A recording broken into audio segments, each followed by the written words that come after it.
तो अब तक तो हमने यहाँ पर क्या किया था कि हमने किसी भी चीज़ के बारे में एक सिंगल इन्फॉर्मेशन हमने अपनी फ़ाइल में राइट की थी। फॉर एग्ज़ाम्पल यहाँ पर हमने क्या किया था, यहाँ पर हमने स्टूडेंट का नेम राइट किया था सिर्फ़। हमारी जो न्यू स्टूडेंट्स वाली सीएसवी फ़ाइल है, इसमें हमने स्टूडेंट्स के नेम्स सिर्फ़ ऐड किए थे। लेकिन ऑब्वियसली हम रियल लाइफ़ में सिर्फ़ नेम्स नहीं ऐड करते, हमें बाकी इन्फॉर्मेशन भी सेव करनी होती है लाइक प्रोग्राम, ऐज और बहुत सारी चीज़ें। तो लेट्स सपोज़ हम स्टूडेंट के नेम के साथ उनका प्रोग्राम भी सेव करना चाहते हैं। तो इन दैट केस क्या होगा कि हमारे पास एक डिक्शनरी बनेगी। तो अब अगर हमने डिक्शनरी राइट करनी हो या हमने एक से ज़्यादा इन्फॉर्मेशन किसी भी स्टूडेंट के बारे में अपनी फ़ाइल में राइट करनी हो, तो वो हम कैसे करेंगे? तो फॉर एग्ज़ाम्पल यहाँ पर जिस तरह हमने प्रोग्राम भी सेव करना है, तो हम यहाँ नेम के साथ इनपुट ले लेते हैं प्रोग्राम की।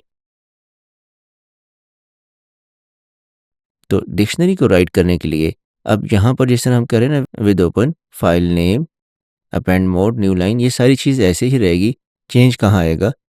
चेंज यहाँ पर आएगा। हमें यहाँ पे क्या चाहिए? हमें डिक्शनरी का राइट करना है। तो हमारे पास हमारे सीएसवी मॉड्यूल में एक क्लास है डिक्ट राइटर के नाम से।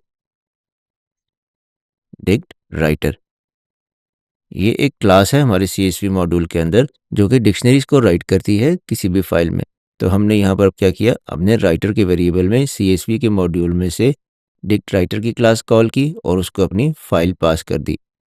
ये वाला वेरिएबल जिसके अंदर ये वाली फाइल है। अब इसके बाद क्या है कि यहाँ पर डिक्ट राइटर की जब आप क्लास कॉल करते हैं तो इसमें फाइल जो आपने देनी है इसके अलावा एक और आर्गुमेंट होता है फील्ड नेम्स के नाम से। ये क्या होता है? इसमें आप डिफाइन करते हैं कि आपकी कीज़ कौन-कौन सी हैं। जैसा कि हमें पता है कि डिक्शनरी में की वैल्यू पेयर्स होते हैं। तो वैल्यू तो हम यहाँ से इनपुट ले रहे हैं, लेकिन यहाँ पर हमें ये बताना ज़रूरी है कि कीज़ कौन-कौन सी होंगी इस डिक्शनरी के अंदर जो कि इस फाइल में राइट करनी है। तो हमारे पास 2 कीज़ हैं, नेम एंड प्रोग्राम। वो यहाँ पर हम इसको एक लिस्ट की फॉर्म में इनपुट दे देंगे। तो first one is name and second one is programme. अब यहाँ पर क्या हुआ? राइटर का वेरिएबल बना, उसके अंदर हमने सीएसवी के मॉड्यूल में से डिक्ट राइटर की क्लास कॉल की और उसको हमने अपनी फाइल पास कर दी, जो फाइल हमने क्रिएट करनी है या जिसको हमने राइट करना है, अपेंड करना है, और हमने अपनी डिक्शनरी की कीज़ के नेम्स दे दिए, यानी कि फील्ड नेम्स दे दिए, नेम एंड प्रोग्राम। अब यहाँ पर लाइन 9 में हमने रो राइट करनी है। पहले हमने क्या किया था? Name right, that was a list in the form of a list, क्योंकि एक ही चीज़ थी। अब हमारे पास एक डिक्शनरी है, तो यहाँ पर जो इनपुट जाएगा राइट रो को, that would be a dictionary. कौन सी डिक्शनरी जाएगी? ये डिक्शनरी जिसमें हमारे पास नेम एंड प्रोग्राम है। तो इसको हम यहाँ पर लिखेंगे। पहले हम बताएंगे नेम कि जी नेम की जो है उसकी वैल्यू क्या होगी? उसकी वैल्यू शुड बी नेम, ये वाला जो हम यूज़र से इनपुट ले रहे हैं। और उसके बाद सेकंड की जो है प्रोग्राम, उसकी वैल्यू क्या होगी? प्रोग्राम, जो प्रोग्राम हम यूज़र से इनपुट ले रहे हैं लाइन 5 पर।